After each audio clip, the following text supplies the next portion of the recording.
नेताओं को भी सोचना होगा कि एक पौवा में जो वो अपनी एक वोट को बेच देते हैं, हम कह सकते हैं। हम भी एक आम नागरिक हैं, पत्रकार बाद में है। सड़क, बिजली, पानी ये हमारी मूलभूत सुविधाएं हैं। अगर हम इन सुविधाओं के लिए भी तरसते रहे तो किस काम की राजनीति। जो अवैध शराब है उसका बोलबाला रहता है, जानते हैं कि चुनाव में और बोलबाला हो जाएगा, लोगों का वो डिमांड भी रहती है। हम नमस्कार, मैं हूं देवेंद्र मिश्रा और छत्तीसगढ़ तक के चौपाल कार्यक्रम में आपका स्वागत है। इस समय हम जिला मुख्यालय के जय स्तंभ चौक में खड़े हैं, जहां सियासत की धड़कन चलती है। धमतरी जिले में इस सियासी समर में भारतीय जनता पार्टी ने बढ़त बनाते हुए सिहावा, धमतरी और कुरुद के प्रत्याशियों की घोषणा कर दिया है, जबकि कांग्रेस में अभी सूची आना बाकी है। अब इस बढ़त का भारतीय जनता पार्टी को कितना फायदा और कितना नुकसान होगा, इस बारे में बात करने के लिए हमारे पास धमतरी के प्रतिष्ठित पत्रकार मौजूद हैं। हम उनसे चर्चा करते हैं। हमारे बीच में है धमतरी एक्सप्रेस के संपादक रंजीत छाबड़ा जी। सबसे पहले हम उनसे ही पूछना चाहेंगे कि भारतीय जनता पार्टी ने प्रत्याशी घोषित कर दिया है, इसका उनको कितना फायदा या नुकसान हो सकता है? इसमें कोई शक नहीं कि बढ़त बनती हुई दिख रही है, लेकिन इसमें भी कोई दो राय नहीं कि सामने कांग्रेस नहले पे कौन सा दहला फेंकता है, इस पे भी तय होना है। इससे भी इनकार नहीं किया जा सकता। लेकिन वर्तमान जो स्थिति है उसमें निसंदेह कुरुद में अनुभवी 6 बार के जीते हुए मैदान में है, और उसी तरह एक सौम्य छवि के नेता श्रवण मरकाम के रूप में सियावा में भी है। धमतरी में भी रंजना दीपेंद्र साहू ने पिछले 5 साल में सक्रिय जनसेवा करके अपना वोट बैंक बढ़ा लिया है। लेकिन मैं फिर कहूंगा कि सामने कौन सा पहलवान आता है, तभी कुश्ती के मुकाबले के बारे में फाइनल कहा जा सकता है। भारतीय जनता पार्टी ने जिन 3 लोगों को प्रत्याशी बनाया हुए, उनमें सिहावा से श्रवण मरकाम को दोबारा मौका दिया है। वही रंजना साहू भी इस बार दोबारा मैदान में है, जबकि अजय चंद्राकर को लगातार 6वीं बार मैदान में आना पड़ा है और भारतीय जनता पार्टी ने लाया है। अब इसका एंटी इनकम्बेंसी फैक्टर कितना प्रभावी है, हमारे बीच में है न्यूज 18 के ब्यूरो चीफ अभिषेक पांडे जी। हम उनसे बात करेंगे। ये एंटी इनकम्बेंसी का फैक्टर कितना असरकारक रहेगा? बहुत कम रहेगा एंटी इनकम्बेंसी, क्योंकि कुरुद क्षेत्र में मैं घूमा हूँ, लोगों से मिला हूँ, बात किया हूँ। तो मैंने आम लोगों से, गांव के लोगों से, व्यापारियों से, सभी वर्ग से बात की थी। मेरे को कुरुद में एंटी इनकम्बेंसी वाला कोई भी तत्व वहाँ पर लोगों के दिमाग में, जहन में नजर नहीं आया। जो भाजपा के समर्थक है वो भाजपा के ही समर्थक है, और जो कांग्रेस को चाहने वाले हो कांग्रेस की ही बात करते हैं। तो लेकिन एंटी इनकम्बेंसी की अजय चंद्राकर के किसी काम को लेकर, किसी बात को लेकर किसी ने नाराजगी जाहिर की हो, कोई मुद्दा उठाया हो, ऐसा कुछ भी नहीं है। और वहाँ कुरुद की कांग्रेस ने भी इन 5 सालों में शायद ही अजय चंद्राकर की किसी बात को लेकर कोई आंदोलन या कोई बात उठाई हो, कोई प्रेस कॉन्फ्रेंस तक नहीं की है। तो एंटी इनकम्बेंसी जैसी कोई चीज नहीं है। अजय चंद्राकर बहुत मजबूती से खड़े, फिर भी कांग्रेस के दो तीन चेहरे कुरुद में ऐसे हैं कि अगर कांग्रेस उनको टिकट दे दे तो इस बार अजय चंद्राकर की जीत उतनी आसान नहीं रह जाएगी जितनी पहले होती आई है। अजय चंद्राकर की जीत उतनी आसान नहीं रहेगी। और हमारे बीच में डिलक्स टाइम्स के संपादक भी है। हम उनसे पूछना चाहेंगे कि आखिर इस चुनाव में मुद्दे क्या क्या होंगे। क्या विकास का मुद्दा गौण हो जाएगा या फिर लोग राजनीतिक दलीय आधार पर ही वोटिंग करेंगे? हम उनसे पूछना चाहेंगे। पिछले कुछ वर्षों से अपन देख रहे हैं कि विकास के लिए तो कोई भी नेता काम नहीं किया है। चाहे भारतीय जनता पार्टी के 15 साल के कार्यकाल को देखें या 4.5-5 साल के कांग्रेस को, बल्कि गुटबाजियां जरूर दोनों पार्टियों में दिखी। वो गुटबाजी का परिणाम इस समय देखने को मिलेगा। भारतीय जनता पार्टी ने तीनों सीट डिक्लेयर कर दी, तीनों अपने अपने जगह में सब सक्षम लोग हैं। रह गई बात अजय चंद्राकर की, तो अजय चंद्राकर को हराने के लिए थोड़ा सा दम चाहिए, और उसके लिए मेरे को ऐसा लगता है कि कुरुद में ऐसा कोई व्यक्ति नहीं है जो अजय चंद्राकर को हरा सके। रह गई बात विकास की, तो विकास के लिए अब भिड़ना पड़ेगा। जब तक मर्द नेता या कद्दावर नेता या लड़ के काम लाने वाला नेता अगर अपने को नहीं मिलता, तब तक हम उपेक्षा के शिकार होते रहेंगे। तब तक हम उपेक्षा का शिकार होते रहेंगे। हम जिला मुख्यालय में खड़े हैं और यहाँ बहुत सी समस्याएं, चाहे सड़क की समस्या हो, स्वास्थ्य की समस्या हो, शिक्षा की समस्या हो, बहुत सारी समस्याएं हैं। अब देखना यह होगा कि इस चुनाव में वो समस्याएं जो है वो मुद्दा बन पाती है या लोग परंपरागत आधार पर ही वोटिंग करेंगे। हमारे बीच में प्रखर समाचार के वरिष्ठ पत्रकार मोहम्मद शाह अहमद भी मौजूद है। हम उनसे पूछना चाहेंगे कि आखिर इस चुनाव में मतदाता क्या दलीय आधार पर मतदान करेंगे या मुद्दों के आधार पर? मुझे लगता है हर चुनाव में लोग दलीय आधार पर वोट करते हैं। जो कांग्रेस को वोट देते हैं वो 40% होते हैं, जो भाजपा को वोट देते हैं वो 40% होते हैं। 20% तत्कालिक माहौल को देखते हुए उनके दिलो दिमाग में क्या है वो सोच कर देते हैं। उसमें होता है उम्मीदवार भी होता है, उसमें वो स्थानीय समस्याएं होती है और उसके दिमाग में सबसे पहले ये होता है कि मुझे किसकी सरकार बनानी है, उसके आधार पर वो वोट करता है। तो मुझे लगता है कि ये जो सड़कें जो खराब है ये लोग अभी कुछ दिन में भूल जाएंगे, क्योंकि सड़क बन रही है, वो लोग उसको भूल जाने वाले हैं। स्वास्थ्य सुविधाएं अपने आप में चली रही है, उसको लोग भूल जाएंगे। तो मुझे नहीं लगता कि इस तरह के मुद्दे चुनाव में रहेंगे, क्योंकि जब भी चुनाव आता है तो इन मुद्दों की कोई बात नहीं करता। वो सीधा राष्ट्रीय स्तर पर बात करने लगते हैं, जिसका स्थानीय स्तर पर कोई लेना देना नहीं होता और वो लोगों को भ्रमित करने की कोशिश की जाती है। और मुझे भी लगता है कि इस बार के चुनाव में ऐसा ही होने वाला है। इस बार के चुनाव में ऐसे ही होने वाला है। हमारे बीच में नवभारत के ब्यूरो चीफ दीप शर्मा जी मौजूद हैं। हम उनसे उनका नजरिया जानना चाहेंगे। क्या लगता है इस चुनाव में कौन सा मुद्दा प्रभावी रहेगा? स्थानीय मुद्दे रहेंगे या प्रादेशिक मुद्दे रहेंगे? सीएम का चेहरा रहेगा या फिर प्रत्याशी मायने रखेगा? देखिए, बहुत गंभीर सवाल आपने किए है क्षेत्र के विषय वस्तु को लेकर। लेकिन मैं ये कहना चाहूँगा कि कसता जा रहा है मेरे क्षेत्र में समस्याओं का शिकंजा और राहत नहीं दे रहा है न कमल न पंजा। ये मैं पिछले 20 सालों से सब चीज़ों को देख रहा हूँ। हम केवल भाजपा कांग्रेस की लड़ाई लड़ते हैं, वो भाजपा है वो कांग्रेस है, लेकिन असल मुद्दों की जहाँ तक मोहम्मद शाह जी ने कहा कि कोई बात नहीं करता, चुनाव के दौरान भी कोई बात नहीं करता। लेकिन इस बार मुझे लगता है कि लोग जागरूक हैं, लोग बाग भाजपा और कांग्रेस से उभर कर या उनसे ऊपर उठ के मुद्दों की बात करेंगे। चाहे मैं कॉलेज की बात करूँ, कॉलेज में ना हमारी जो ज़रूरत के हिसाब से संकाय है, ज़रूरत के हिसाब से ना प्रोफेसर है। मैं स्वास्थ्य सुविधा की बात करूँ, हमारे जो एक जिला मुख्यालय के पहचान रूप में हमें जो स्वास्थ्य सुविधाएं मिलनी चाहिए, आज भी हम उस सब चीज़ों से वंचित हैं। हम भी एक आम नागरिक हैं, पत्रकार बाद में है। सड़क, बिजली, पानी ये हमारी मूलभूत सुविधाएं हैं। अगर हम इन सुविधाओं के लिए भी तरसते रहे तो किस काम की राजनीति और किस काम का चुनाव? मैं ये कहना चाहूँगा आम लोगों से, अगर आपके मन में कोई भी बात है, कोई भी भ्रम है, तो आपका अपना प्रत्याशी नोटा होना चाहिए। भाजपा कांग्रेस से ऊपर उठ के आप इस तरह मतदान कीजिए, तो आप देखिए कि मुद्दे के असल मुद्दे की पहचान कैसे होगी लोगों के अंदर में। मैं एक बात और कहना चाहूँगा कि जिला मुख्यालय की जो अस्मिता है, जो पहचान है, उसके लिए लड़ाई अब लड़नी चाहिए, अब समय आ गया है। जिला मुख्यालय की अस्मिता की लड़ाई लड़ना चाहिए। धमतरी जिले के मतदाता तकरीबन 75% लोग ग्रामीण इलाकों में रहते हैं और हमारे बीच में एक ऐसे संवाददाता मौजूद है जो ग्रामीण इलाके से बिलोंग करते हैं और स्वदेश के ब्यूरो चीफ है माधवेंद्र हिरवानी जी से पूछना चाहेंगे कि ग्रामीण इलाकों में मुद्दा क्या होगा? ग्रामीण इलाकों में मुद्दा तो बहुत सारे हैं। जैसे कि बताया है कि रोड का है, बड़े कोई उद्योग जैसे खुलने चाहिए ताकि ग्रामवासियों को या किसी को रोजगार मिल सके। ऐसा कोई बड़ा काम तो हुआ नहीं है, तो ये भी मुद्दे रहेंगे। और खेती किसानी का मुद्दा, किसानों का मुद्दा कितना प्रभावी रहेगा?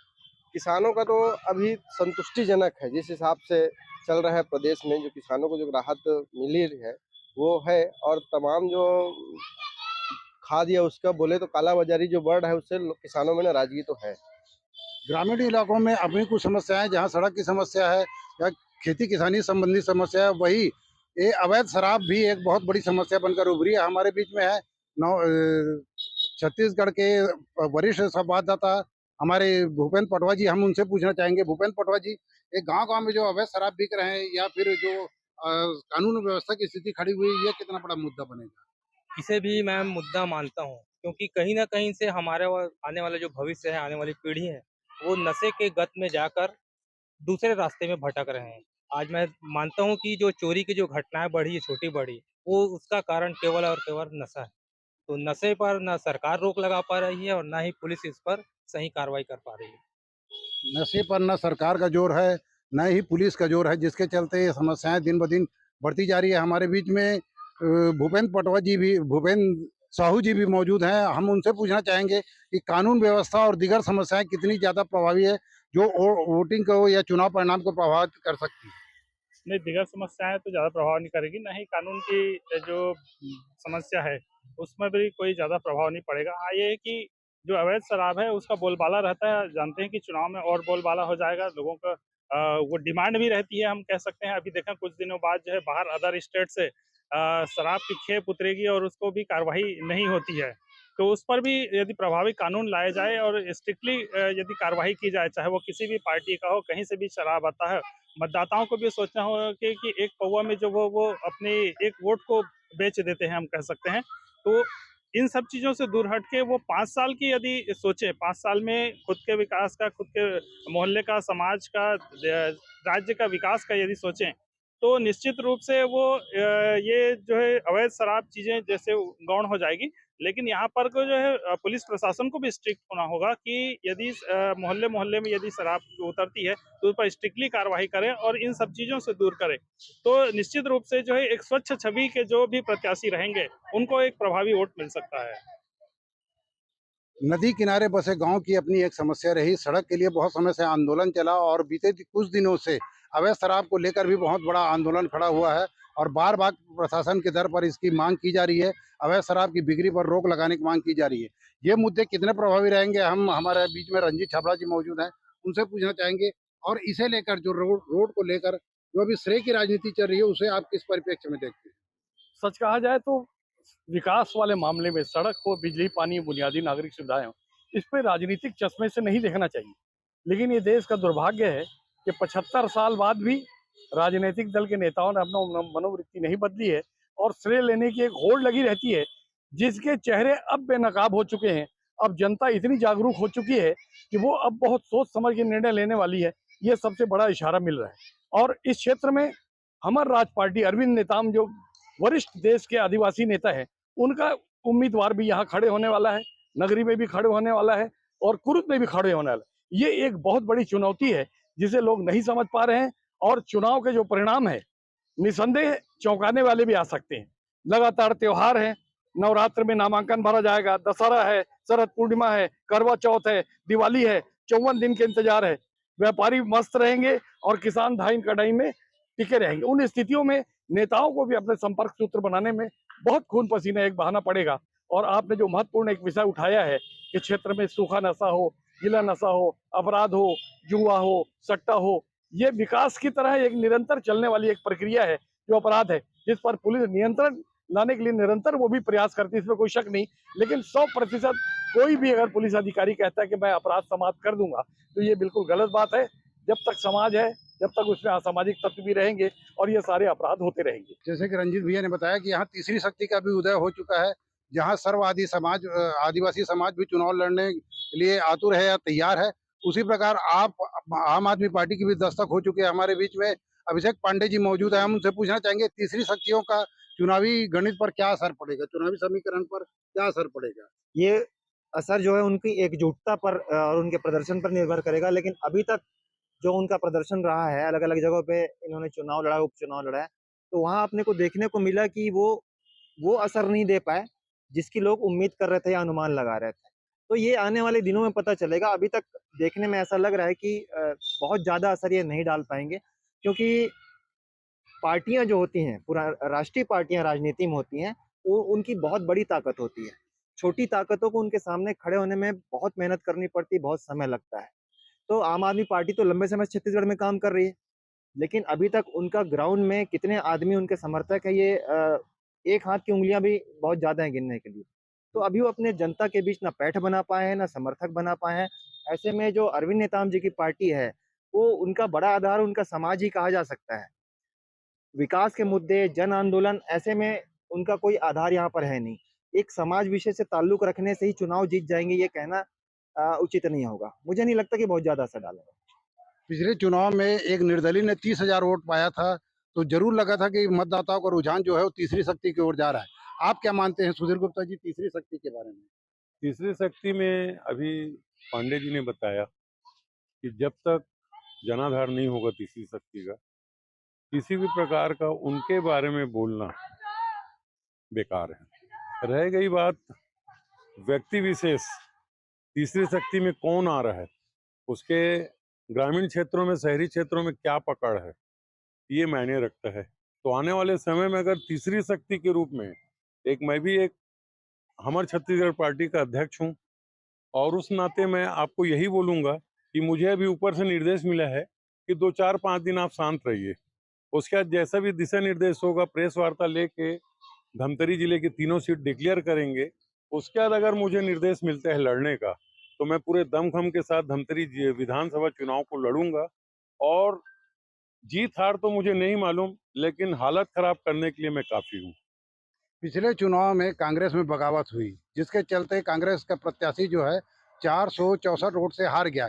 इस समय भी क्या परिस्थितियां वैसी बनती है, क्या सियासी तस्वीर बनती है?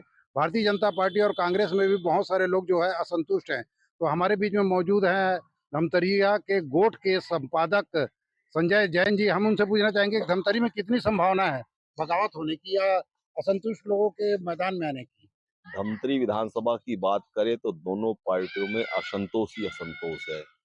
जो अपने असंतोष को दबा पाएगा वही चुनाव में विजयी होगा। जहां तक दोनों प्रत्याशियों की मतलब भारतीय जनता पार्टी के प्रत्याशी की घोषणा हो चुकी है, कांग्रेस की घोषणा नहीं हुई है, लेकिन भारतीय जनता पार्टी के प्रत्याशी के बाद जिस तरह भारतीय जनता पार्टी को खामोशी दिखी है, कार्यकर्ताओं में मायूसी देखी है, उस बात से ऐसा लगता है कि भारतीय जनता पार्टी डगर इस चुनाव में काफी मुश्किल है। क्योंकि पिछला चुनाव भी उन्होंने निर्दलीय के चुनाव लड़ने की वजह से मात्र 464 से विजयी हुए थे, लेकिन इस बार ऐसा लगता है कि भारतीय जनता पार्टी की डगर धमतरी विधानसभा में तो काफी कठिन है। सियासी तस्वीर को देखें तो परिणाम क्या आ सकता है? हम रंजीत छाबड़ा जी से एक ओपिनियन पोल लेना चाहेंगे कि धमतरी जिले की 3 सीटों में क्या स्थितियां बन सकती है? आप क्या मानते हैं? मेरा अनुभव तो ये बताता है, क्योंकि दूसरा समकक्ष उम्मीदवार प्रतिद्वंदी अभी सामने नहीं है, और जिस तरह की चर्चाएं अभी चल रही हैं, जिस उम्मीदवार का नाम अभी चल रहा है, मैं उसका नाम नहीं लूंगा, लेकिन वैसा उम्मीदवार आता है तो धमतरी विधानसभा में वो विधायक रंजना साहू के सामने कमजोर पड़ेगा, उम्मीदवार के सामने कमजोर पड़ेगा, और निस्संदेह बहुत अच्छी लीड के साथ उसकी विजय होगी। लेकिन असाधारण परिस्थितियों में अगर उम्मीदवार बदल जाता है, या मैं अगर खुल के कहूँ कि आनंद पवार, नीसू चंद्राकर या कविता बाबर, ऐसे लोग अगर आ जाते हैं तो मुकाबला दिलचस्प होगा और मजेदार होगा, और देखने लायक रहेगा। धमतरी के लोग आनंद लेंगे। तो ये थे धमतरी के प्रतिष्ठित पत्रकार, जिन्होंने बेबाकी से धमतरी की सियासी तस्वीर पर अपने विचार रखे और ये भी बताया कि कौन-कौन से मुद्दे हो सकते हैं और जीत-हार का समीकरण क्या बन सकता है। हम फिर मिलेंगे अगले चौपाल में, तब तक मुझे दीजिए इजाज़त। देवेंद्र मिश्रा, धमतरी, छत्तीसगढ़ तक।